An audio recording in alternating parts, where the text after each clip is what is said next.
To discuss the observation that I did on Friday and talk about how that went and how we can improve upon instruction and make the kids' experience in your classroom so much better than it possibly can be. So first of all, what was the objective and what were you trying to accomplish in that lesson? I was trying to accomplish getting the students to relate prior knowledge of slopes of linear functions to shapes on a coordinate grid and realizing that they could prove the opposite sides are parallel or adjacent sides are perpendicular by using the slopes that they learned previously. Okay, so it was an add-on to previous knowledge and Yes. they were growing on that previous knowledge. Okay, how do you think the lesson went? The lesson went really well. I had to prompt the students more than I thought in the beginning. I ended up having to go over the properties of squares and rectangles and right triangles, which I thought the students would have came in with the prior knowledge. So after prompting them through the different properties, I noticed the students, when they had to draw the shapes on a grid, some students were able to persevere through the challenge of the problem, and a lot of students, they needed that one-on-one attention to help them persevere and make it through struggling trying to draw, for example, a square on a grid, because it wasn't a typical horizontal and vertical square, it was a diagonal square, which students normally do not see, and they don't normally think squares are diagonal, so it was very difficult for them through that middle of the lesson. I remember you talking about when we had the pre-conference how you showed them a square, Right. and then you turned it, And all it of wasn't sudden a square anymore. it wasn't a square Right. anymore. Okay. Just like a right triangle, they're noticing it like this, but then if I diagonalize it a little bit, it's not a right triangle anymore because now it's slanted and they're used to just saying, here's a horizontal line, here's a vertical line. This is the only way you can make a 90-degree angle. And as soon as you tilt it, it's not 90 degrees anymore. Yeah. So, but do you think overall they learned from that lesson? What do you think they overall took out of that lesson?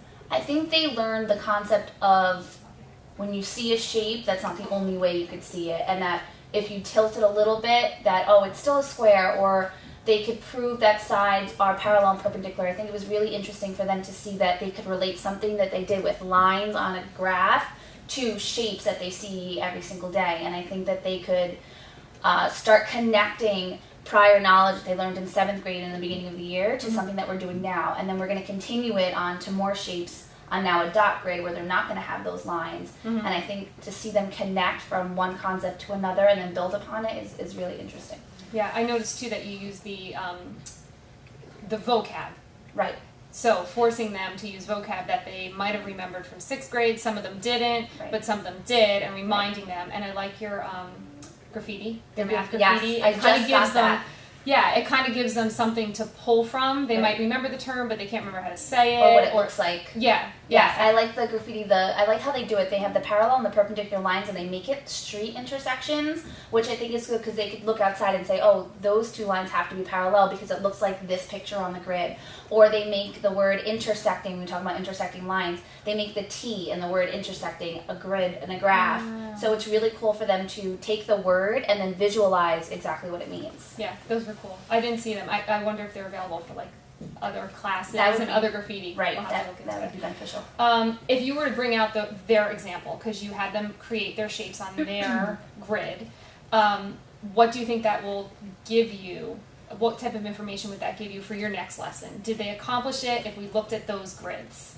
I think it'd be interesting to look at their work because I could tell from their pencil erasing marks how many mistakes they would have made and who got it right in the beginning. Or I could tell how students kind of extended it on their own and not try to just draw one square. Maybe they drew a couple different squares. Or for the right triangle, I could tell the level of the students where some students drew their right triangle typical, horizontal, vertical. Some students extended it and drew a diagonal. They saw the diagonal square that we went over and said, oh, well, half of a square is a right triangle, so they could draw a right triangle diagonally. So I could tell their level of understanding based on the grids, who has a typical horizontal, vertical one, or who has maybe 5 different right triangles that they drew, so I know how well they might have gained the concept or how their level of thinking is and if they extended through the lesson versus just doing the minimum. The grouping, just because I thought of it when you talked about who was able to just draw the typical straight right triangle and the typical square. Are the tables, could you have them set up in groups? Right. Are the tables mixed up? Are there higher level and lower level Yes. in each table? Yeah, Do you think it helps? Do you think it makes it more difficult? I think it helps. I try to pair up my students based on ability and also behavior. and I'll keep students that I know will persevere through a lesson and really try, and I try to pair them up with students that maybe don't have that perseverance through a lesson. This way they can piggyback off each other, or they can encourage one another to do a little bit more, or they have someone to lean on to help them through the lesson when they're stuck. So I really do try to do the different levels of their abilities in each group, because I feel like they could help each other more throughout the lesson. And another thing, I know that that's a BSI class, and you have an in-class support teacher in there. Right. What is his role, and how do you work with him in making his role beneficial to all the kids in there? It's tough now because we don't have that common planning time. If we did, I feel like it would be more beneficial. I would like it if I could sit down with my BSI teacher and kind of work on those math concepts before I'm going to teach it. This way they could be more comfortable and more confident in it, because I think it would be very beneficial to have them work with the groups one-on-one as I'm maybe teaching a lesson, and then they could assist each group, or team teaching and then going to each lesson, each table and going over with them. That would be a lot more beneficial for the students, but his role right now is kind of to help me facilitate through the lesson and answer any questions while I'm teaching. If a student is really struggling, he'll go over to them and help them out as best as he can. But I feel like since we don't have that common planning time, we're kind of lacking in preparing for the lessons where he could be able to maybe teach a lesson one day, or we could team teach through the lesson. Okay. So you think there needs to be a little bit of improvement Yes. on the working together in that classroom? Absolutely. Yeah, I kind of noticed that a little bit, only because that is a BSI, that BSI in-class support teacher needs to be a real, they really need to be able to interject into the lesson, and I saw him helping in, some of the students individually, but breaking them into groups and really working on those basic skills in that lesson would probably be beneficial. That would be very, especially with the properties of the shapes and knowing about 90-degree angles, and even just the basic skills aspect of it, it would be beneficial if he could pull a couple students aside and sit with them and go over, okay, why is this a square? What does it mean to be 90-degree angles? What does it look like? Maybe take out a protractor and they could have measured it instead of just finding the slopes of the lines.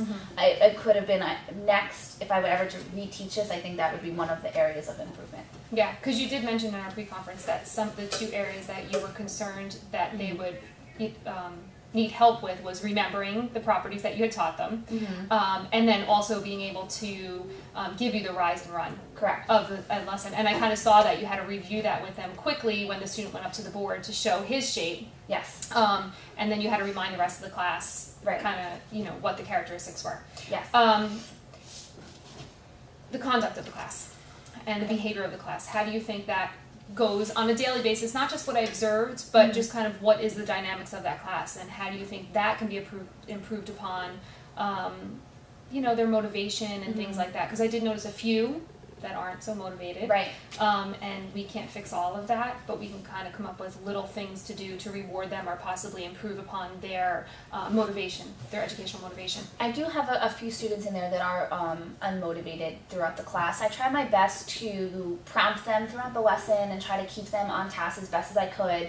I do a class incentive. It's a class bingo that I try to get the kids excited about, and if they behave really well in the class, I'll give them a bingo letter and they can mark it off on the board. And the first class that gets bingo, they all get extra credit. So that's a little incentive in its own, but it is hard to have students have their own self-motivation on their own. That's where I try to kind of encourage them throughout the lesson. So does my BSI teacher as best they could, but it is an area of struggle in the class. Maybe we can work on that, come up with some ideas that might improve upon. It's difficult because it's, we do our job here, but if it's not forced at home and there's no follow through at home, it is difficult. But maybe we can come up with some ideas, fun things to possibly to possibly improve upon their educational values and push and them get them forward. Excited. And it's hard for them too, because a lot of them, my one student in particular, she lacked so much on that basic skills in math, and not just in 8th grade and the previous year. So she's so far behind that she's completely unmotivated to do in the class because she struggles so much. So for her, math is so difficult for her that she just shuts down on it 110%. Yeah, and I know too, you had mentioned we do offer programs here, but if they're not interested in attending those programs, then it's difficult too. So did you have to depart from your plan at all? It seems like you kind of stuck to it. I did like some of the things that you interject, the ruler. Yeah. Now, is that something that came just, you popped into your head? Is Yeah.